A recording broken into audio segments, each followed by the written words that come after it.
Kemi Badenoch has become the latest person to trigger Nicola Sturgeon and the SNP establishment by simply ignoring their invitation to go to the Scottish Parliament.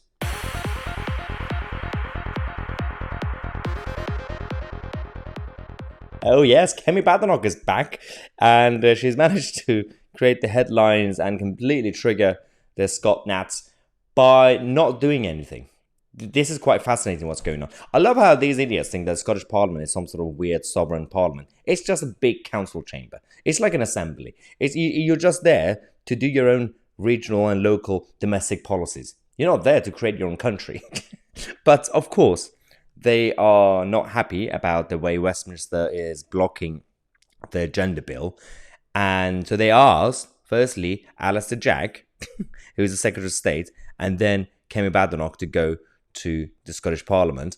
And Nicola Sturgeon is not too happy about it, because Alistair Jack, who's obviously as Secretary of State for Scotland, he said, well, my job is about, the Constitution.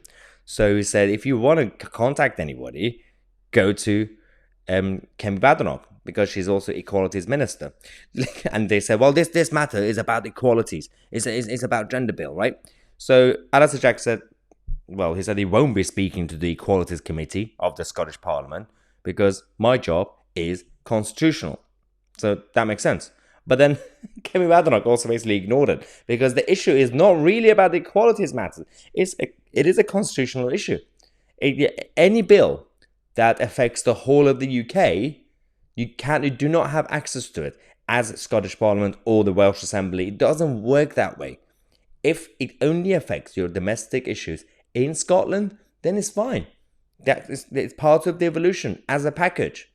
But if you go beyond that, then of course Westminster legally, constitutionally, has a right to block it, to stop it affecting the rest of the UK.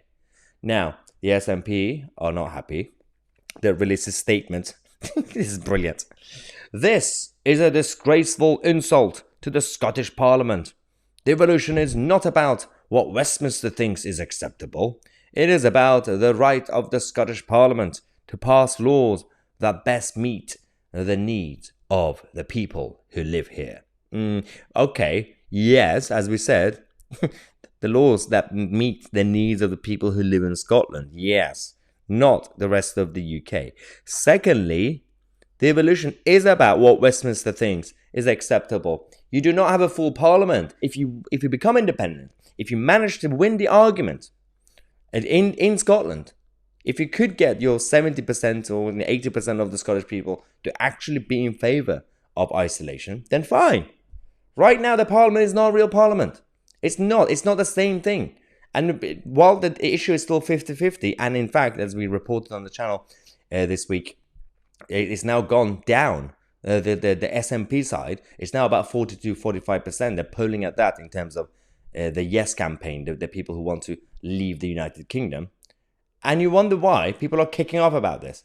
Because the minority are calling the shots. And the minority are now not just calling the shots in Scotland, but they're affecting the whole of the United Kingdom. And you wonder why people in England, for example, are completely angry at what's going on with the Scottish administration. Anyway, let me know what you think. I'm Tousi, and we are the media.